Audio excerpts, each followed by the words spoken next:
Let me start with a question that might make people feel uncomfortable. Are you more loyal to a red hat or to the red text?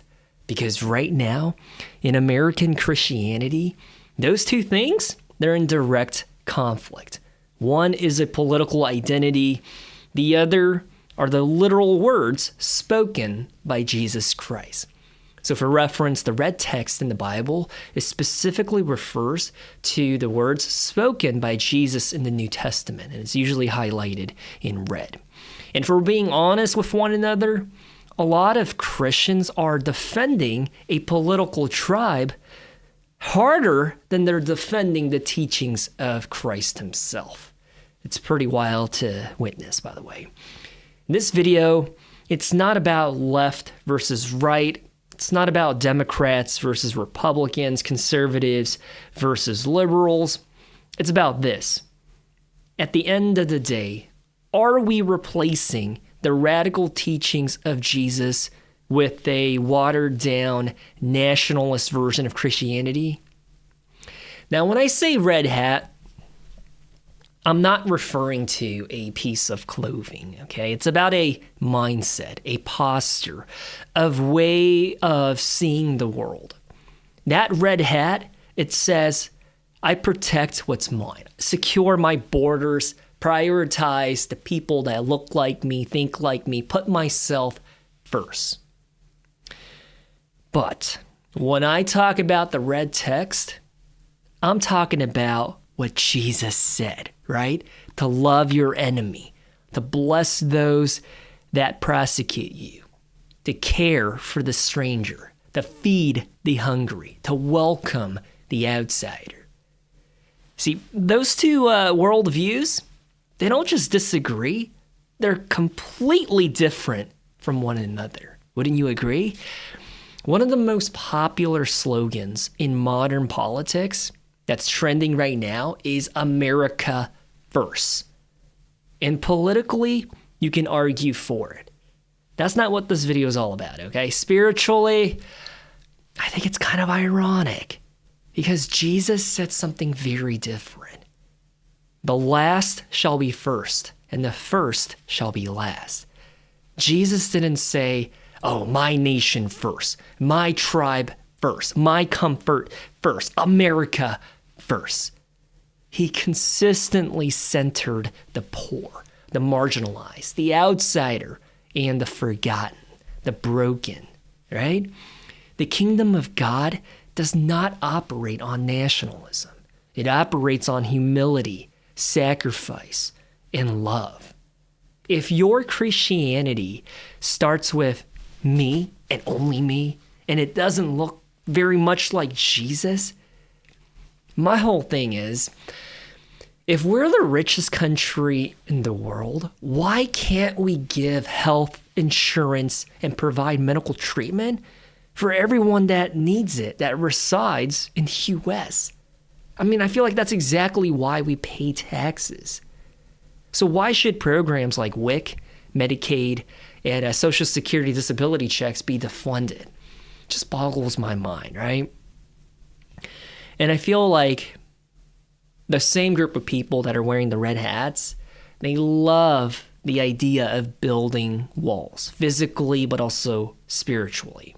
Walls around nations, walls around communities, walls around churches.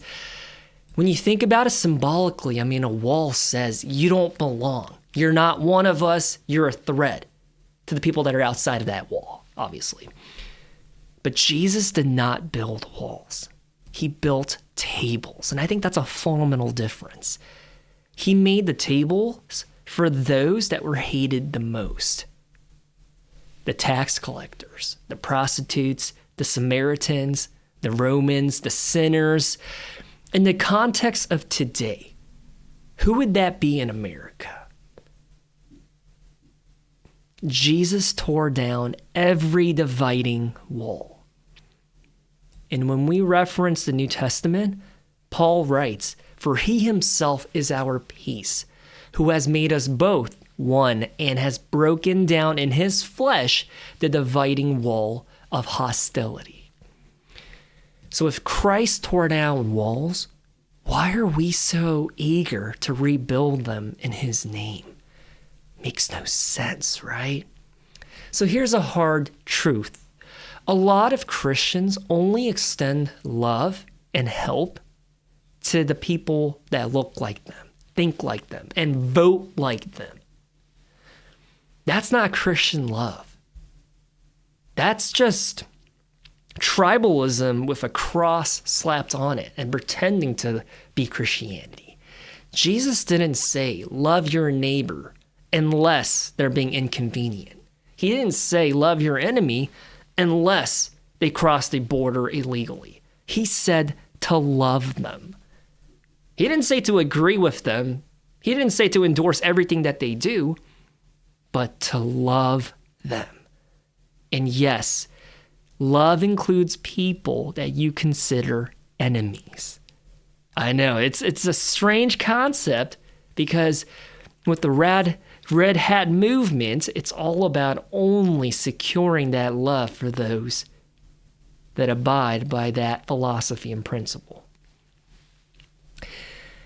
And, I can already hear the rebuttals, right? Some people, they're going to say, but what about safety? What about law and order? What about preserving our culture? To be honest, I think those are valid concerns. I do believe we need border control reform and drastic changes to the immigration process because it's bonkers and it's just inefficient.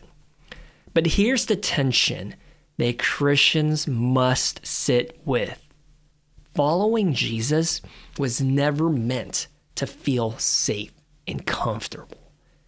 When he says to deny yourself, to pick up the cross and to follow him, do you think that cross is going to feel comfortable and is going to be lightweight?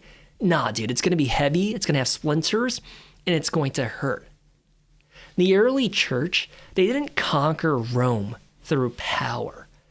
They did it by loving their enemies, by caring for the sick, and by welcoming strangers into their community. And that's how the early church movement exploded and the gospel spread so fast because it was so different, right?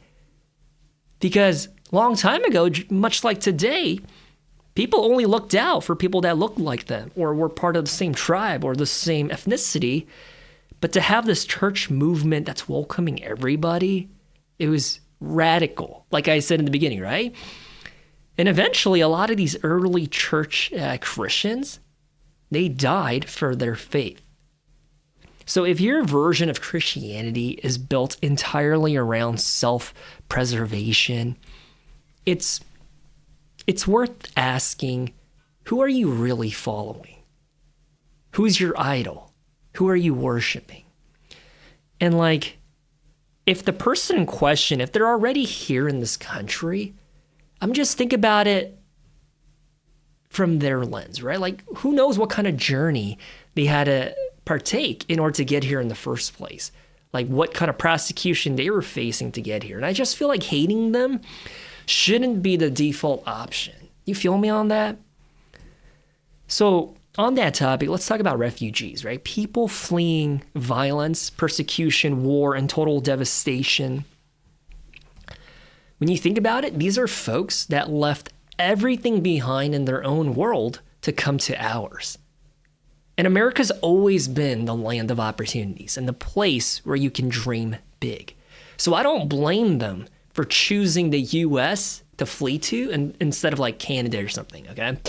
So when we think about these folks that are homeless because they're refugees, dude, it shouldn't be political talking points. Not once did I reference leftist or right-wing ideologies. Dude, I'm straight up talking about the moral compass that a true follower of Christ would follow, right?